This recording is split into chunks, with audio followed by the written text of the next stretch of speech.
ನಿಲ್ತೇನೆ. ಯಾಕೆ ಗೊತ್ತಾ? ಯಾಕೆ? ಆಶೀರ್ವಾದ ಅವ್ರದೆಲ್ಲ ಇರಲಿ, ನಿನ್ನಂತ ಮೂರ್ಖನನ್ನು ಏನು ಅಂತ ನಾನೇ ನೋಡು. ಹೌದಾ? ಬಾ.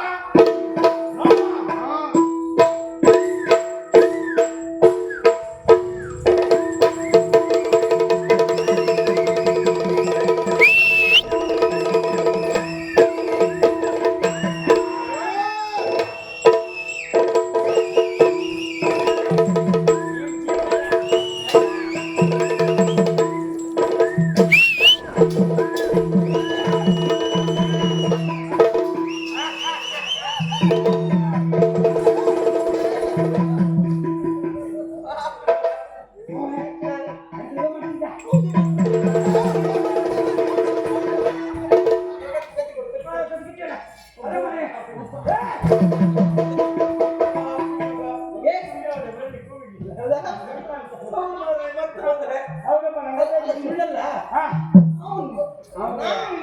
ನಿನ್ನ ಬಳಿ ಯಾಕೆ ಹೋಗಿ ಬರ್ತಾನೆ ಅವ? ಅವನು ಗಂಡಸರಾಗಿರೋ ದಿಲ್ವೇನ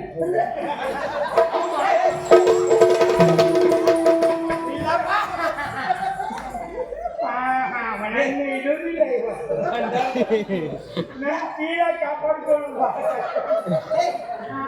ಎಂತ ದ್ವೇಷ? ಅಲ್ಲ ನನ್ನ ಹುಡುಗ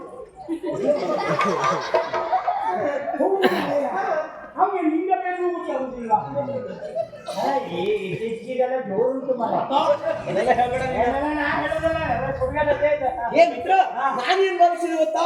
ಕತ್ತಿ ಬಿತ್ತಲ್ಲ ಅವನದ್ದು ಕೆಳಗಡೆ, ಅದನ್ನ ತೆಗೆದುಕೊಂಡು ಹೋಗ್ಲಿಕ್ಕೆ ಬಂದ ಅಂತ ಭಾವಿಸಿದ್ದೆ ನಾನು. ಕತ್ತಿ ಎತ್ಲಿಕ್ಕೆ ಬಂದದ್ದಲ್ಲ ನಾವು. ಅವನದು ಬಿದ್ದಿದೆ ಅಂತ ಹೇಳಿದ್ರೆ ಅವ್ನು ಹಿಡ್ಕೊಳ್ಳಿಕ್ಕೆ ಆಗದೆ ಹೋದವನೇ. ಹೌದಾ? ಅವನು ಕತ್ತಿ ಅಲಂಕಾರಕ್ಕೆ ಬಿಟ್ಟರೆ ಅವನು ಕೂಡ ನೋಡುವುದು ತಗುದಿಲ್ವಾ? ನಾ ಕತ್ತಿ ಬೀಸ್ತೆ ಸೇನಾಪತಿ ಮಗ ಅಂತ. ಅವನಿಗೆ ಎಲ್ಲಿ ಕತ್ತಿ ಮೇಲೆ ಬೀಳ್ತದೋ ಅನ್ನೋ ಒಂದು ಭಯ ಇತ್ತು. ಅಂತ ಜೀವಗಳೆಲ್ಲ ಕತ್ತಿ ಹಿಡಿಲಿಕ್ಕೂ ಜನ ಅಲ್ಲ ಅವರು.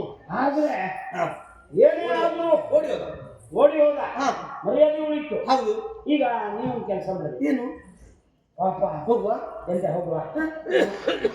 ಯಾಕಾದ್ರೂ ಬಿಲ್ಲಾಡಿ ಮನೆಗೆ ಹುಟ್ಟುತ್ತೇನೆ ಯಾಕಂಬಾರಯ್ಯ? ನೀನು ಮತ್ತೆ ಒಂದೊಂದು ತಿಂಗಳಲ್ಲಿ ಕಷ್ಟಕ್ಕೊದಗಿದಂತ ಹೆಣ್ಣು ಪಾಪ